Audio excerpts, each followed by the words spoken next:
Bollywood silver screen presenting the little witch. इस कहानी की शुरुआत में घने जंगल में एक लड़की को दिखाया जाता है जो अलग अलग तरह के मैजिक करने की कोशिश कर रही होती है।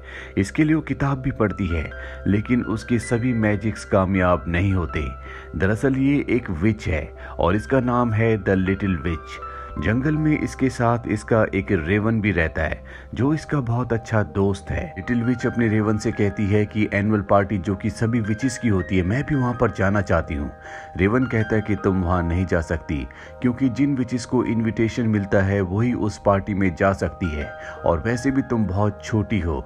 वो कहती है कि मैं छोटी कैसे हो सकती हूँ, मेरी उम्र 127 साल है। वहीं दूसरी तरफ हमें टाउन में थॉमस नाम के एक लड़के को दिखाया जाता है जो अपनी बहन के साथ रहता है।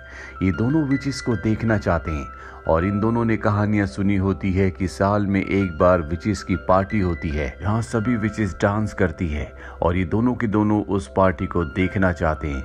वहीं लिटिल विच को दिखाया जाता है जो रात होने पर अपनी उड़ने वाली झाड़ू से अपने रेवन से बचते हुए वहां से निकल जाती है। वो जानती है कि दूर पहाड़ पर आज पार्टी है जिसमें वो शामिल होना चाहती है। उसे लगता है कि कोई उसे नहीं पहचानेगा, पर जब वो पार्टी में एंटर होने वाली होती है कि उसे एक ओल्ड विच देख लेती है और पहचान जाती है कि वो बिना इनविटेशन के यहाँ पर आई है। ये बात वो सबको बता देती है और लिटिल विच से कहती है कि तुम अभी इस पार्टी में आने के लिए बहुत छोटी हो, जब तक तुम बड़ी नहीं हो जाती तुम इस पार्टी में नहीं आ सकती। लिटिल विच कहती है कि मेरी उम्र 100 साल से भी ज्यादा है। ओल्ड विच कहती है कि हमारे चेहरों को देखो, हमारे चेहरों पर रिंकल्स हैं और वैसे भी इस पार्टी में बिना इनविटेशन के कोई नहीं आ सकता, इसलिए तुम्हें यहाँ से जाना होगा। लिटिल विच कहती है कि मैं आप जैसा बनना चाहती हूँ, आपके बीच में रहना चाहती हूँ, इसके लिए मैं कुछ भी करने को तैयार हूँ। इसके बाद ओल्ड विच उसे एक जादुई किताब देती है जिसमें कई सारे मंत्र हैं। वो कहती है कि 1 साल के अंदर तुम्हें सभी मंत्रों को याद करना होगा। अगले साल आज की रात को यहाँ पर पार्टी होगी। अगर तुमने सारे मंत्र याद करके उन्हें इस्तेमाल करना सीख लिया तो हम तुम्हें इस पार्टी में अपने बीच में शामिल कर लेंगे, और अगर तुम ऐसा नहीं कर पाई तो हम तुम्हें अपने में कभी शामिल नहीं करेंगे। अब क्योंकि लिटिल विच यहाँ पर बिना इन्विटेशन के आई थी, इसीलिए सब कहते हैं कि इसे सजा देनी चाहिए।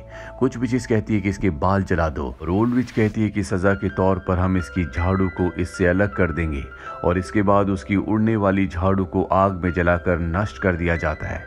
और अब लिटिल विच के पास वो जादुई मंत्रों की किताब है जिसमें कई सारे मंत्र हैं और 1 साल के अंदर उसे इन सभी मंत्रों को याद करना होगा। ये जादुई मंत्रों की किताब बहुत भारी होती है, साथ ही लिटिल विच के पास उसकी उड़ने वाली झाड़ू नहीं है, इसीलिए उसे अपने घर तक पहुंचने के लिए जंगल का लंबा रास्ता तय करना पड़ता है। घर आने के बाद वो अपने रेवन को बताती है कि वहां पर सब के सब बहुत एंजॉय कर रहे थे, सब डांस कर रहे थे, लेकिन मुझे उस ओल्ड विच से बदला लेना है जिसने मेरी जादुई झाड़ू जला दी। वो कागज पर एक खौफनाक चेहरा बनाती है और अपने रेवन से कहती है कि एक दिन मैं उस ओल्ड विच को ऐसा बना दूंगी। अब वो किताब खोलती और मंत्रों को पढ़ना शुरू करती है, लेकिन ये मंत्र इतने कठिन होते हैं कि उसे उच्चारण करना भी उसके लिए मुश्किल हो रहा होता है, पर वो लगातार कोशिश करती रहती है। अगली सुबह लिटिल विच मार्केट जाती है क्योंकि उसे अपने लिए एक नई झाड़ू लेनी है। वो झाड़ू की शॉप में जाती है जहां से वो अपने लिए झाड़ू खरीदती है। वहीं वो देखती है कि थॉमस की सिस्टर जो कि कैंडीज की दुकान के बाहर है, वो कैंडीज खरीदना चाहती है लेकिन उसके पास पैसे नहीं होते, और जब वो अपनी जेब में हाथ डालती है तो उसमें कैंडी निकलती है जो कि लिटिल विच ने ही अपने मैजिक से उसकी जेब में डाल दी थी। वो सोच में पड़ जाती है कि उसके जेब में ये कैंडी आई तो आई कहां से। इसी मार्केट में एक लड़की होती है जो कागज के फ्लावर्स बेच रही होती है, लेकिन उसके फ्लावर कोई भी नहीं खरीद रहा होता, इससे वो उदास हो जाती है।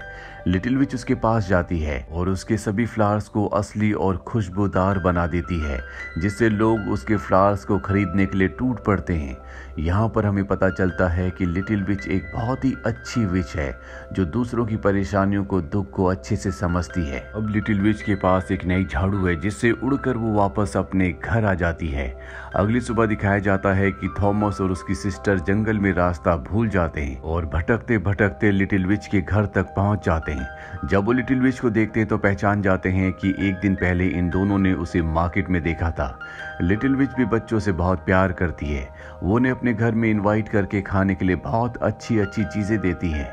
थॉमस की सिस्टर को उस पर शक होता है, इसीलिए वो उससे पूछ लेती है क्या तुम विच हो। थॉमस अपनी बहन से कहता है कि तुम्हें ऐसा नहीं कहना चाहिए, लेकिन अब लिटिल विच इस सवाल के बाद इन्हें अपना मैजिक दिखाना शुरू करती है, जिससे दोनों बच्चे बहुत खुश हो जाते हैं। जैसा मैजिक बच्चे कहते हैं लिटिल विच वैसा ही मैजिक इन दोनों को दिखाती है। और तभी कोई इनके दरवाजे पर दस्तक देता है, और जब लिटिल विच बाहर जाती है तो वहां पर ओल्ड विच आई होती है, जो लिटिल विच से कहती है कि तुम्हारी मंत्रों की पढ़ाई कैसी चल रही है।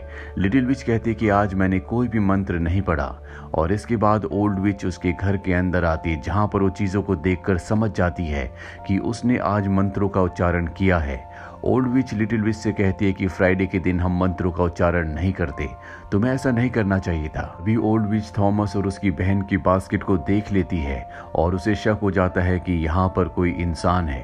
दरअसल लिटिल विच ने उन दोनों को छुपा दिया था, इसीलिए ओल्ड विच के पूछने पर भी वो उसे कुछ नहीं बताती। ओल्ड विच यहाँ पर जो जो गड़बड़ होती है उस सब को नोट कर लेती है, क्योंकि ये उसकी गलती है। ओल्ड विच के यहाँ से निकलने के बाद लिटिल विच थॉमस और उसकी सिस्टर को कहती है कि तुम यहाँ से वापस अपने घर चले जाओ।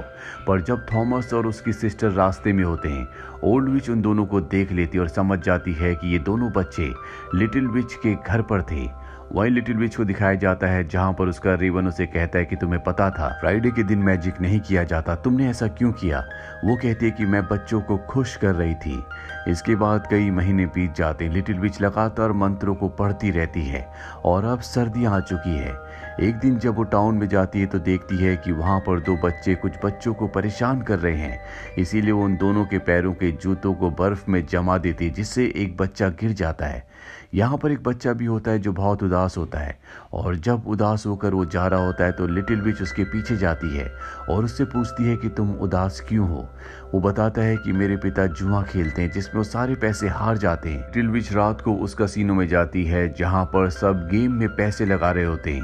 वो बॉल फेंक कर आगे की बॉटल्स को गिराते हैं, लेकिन लिटिल विच यहाँ पर मैजिक करके बॉल से पूरे वुडन फ्लोर को तोड़ देती है। इसीलिए उस बच्चे के पिता को और उसके साथियों को यहाँ से निकाल दिया जाता है, इन्हें बैन कर दिया जाता है, यानी कि अब ये यहाँ पर नहीं आ सकते। इसके बाद उस आदमी का बेटा उसके पास आता है। उस आदमी को एहसास होता है कि उसे जुआ नहीं खेलना चाहिए और ना ही अपने बेटे को कभी डांटना चाहिए। वहीं हमें उस ओल्ड विच को दिखाया जाता है जो सब कुछ देख रही होती है। उसे पता है कि ये सब लिटिल विच ने किया है। कुछ दिन और बीत जाने के बाद ओल्ड विच लिटिल विच से मिलने के लिए उसके घर के बाहर जाती है, जहां पर वो उसे आने वाले फंक्शन पार्टी के लिए इनविटेशन देती है। साथ ही उसे याद दिलाती है कि तुम्हें उन सभी मंत्रों का उच्चारण करना होगा, उनका इस्तेमाल करना होगा। लिटिल विच कहती है कि मैंने पूरा साल तैयारी की है और आज रात को मैं उस जगह आऊंगी ताकि पार्टी से पहले यानी कि एनुअल फंक्शन से पहले मैं सबको साबित कर सकूं कि मुझे सभी मंत्र याद हैं। और रात को वो उस गुफा के बाहर जाती है जिसके अंदर सभी विचेस होती हैं। एक एक करके सभी विचेस उसे अलग अलग मंत्रों का उच्चारण करने के लिए कहती हैं। लिटिल विच सभी मंत्रों का सही से उच्चारण करती है, जो सुनकर देखकर सब बहुत ज्यादा इम्प्रेस हो जाते हैं। पर ओल्ड विच कहती है कि ये इंसानों की दोस्त है, मैंने पूरा साल इसके ऊपर नजर रखी, ये इंसानों के साथ बहुत अच्छे से बिहेव करती है, उनकी मदद करती है, जो कि विचेस के रूल्स के खिलाफ है। यहाँ पर हेड विच भी होती है। वो कहती है कि तुम्हारी ये गलती है, हम इंसानों के दोस्त नहीं हैं, हम उनकी मदद नहीं करते। जो विचेस ऐसा करती है उन्हें बुरी विचेस माना जाता है। लिटिल विच कहती है कि मुझे इस रूल के बारे में पता नहीं था, पर अब उससे गलती हुई है, इसीलिए उसके अंदर जितनी भी मैजिक पावर्स होती है उन सब को खत्म किया जा रहा होता है। पर तभी ओल्ड विच कहती है कि तुम्हारे पास बचने का एक तरीका है, अगर तुम थॉमस और उसकी बहन को पत्थर का बना दो तो हम यकीन कर लेंगे कि तुम हम में से एक हो, तुम्हारी सारी गलतियों को माफ कर दिया जाएगा। पर वो ऐसा करने से मना कर देती है। वो कहती है कि मैं कभी ऐसा नहीं करूंगी। ओल्ड विच कहती है कि तुम्हारे पास एक दिन का टाइम है, और इसके बाद लिटिल विच अपने घर वापस आ जाती है, जहां पर वो अपने रेवन को उल्टा सीधा कहती है। दरअसल उसी ने उसे एक अच्छी विच बनाया था, उसी ने उसे अच्छी बातें सिखाई थी, और गुस्से में रेवन को वो घर से बाहर निकाल देती है। अगली सुबह वो टाउन में जाती है। दरअसल उसने फैसला कर लिया होता है कि वो थॉमस और उसकी बहन को पत्थर का बना देगी।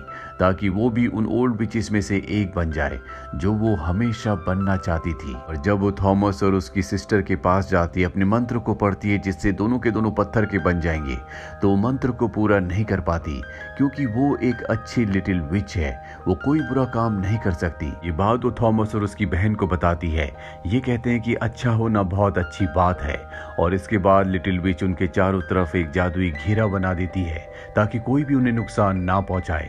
लिटिल विच को पता होता है कि ओल्ड विच इन्हें नुकसान पहुंचाना चाहती है। अब जब लिटिल विच वहां से निकलती है तो ओल्ड विच उसके पास आती है और कहती है कि अगर तुमने थॉमस और उसकी बहन को पत्थर का नहीं बनाया तो मैं इन दोनों को मार दूंगी।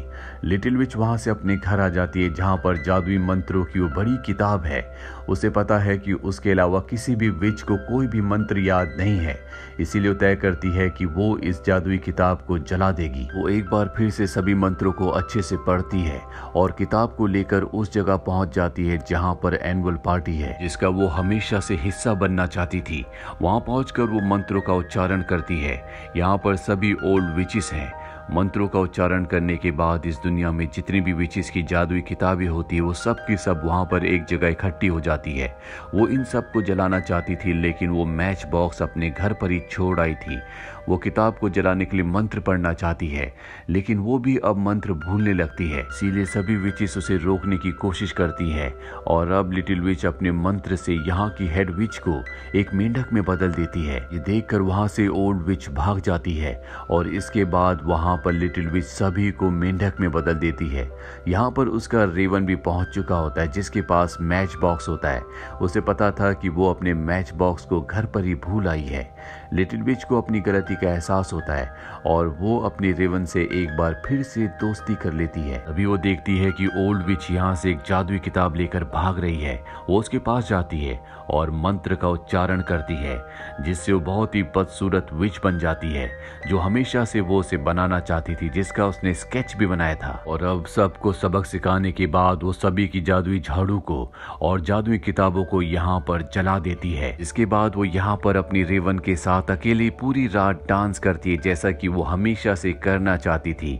और अब उसने सभी जादुई किताबों को और जादुई झाड़ुओं को जला दिया है। इसका मतलब ये है कि इस दुनिया की सभी बुरी विचेस अब खत्म हो चुकी है। अगली सुबह वो जंगल में वापस अपने घर पर आ जाती है जहां पर वो अपने रेवन को भी अब मंत्रों का उच्चारण करना सिखाती है ताकि वो भी जादू कर सके। ये कहानी हमें सिखाती है कि अगर किसी के भी अंदर किसी भी तरह की कोई शक्ति, कोई ताकत है तो शक्ति और ताकत का अच्छाई के लिए इस्तेमाल करना चाहिए कि उनसे हम दूसरों की मदद कर सकें और एक अच्छे बेहतर इंसान बन सके। तो ये थी पूरी कहानी फिल्म द लिटिल विच की। उम्मीद करते हैं कि ये कहानी आपको पसंद आई होगी।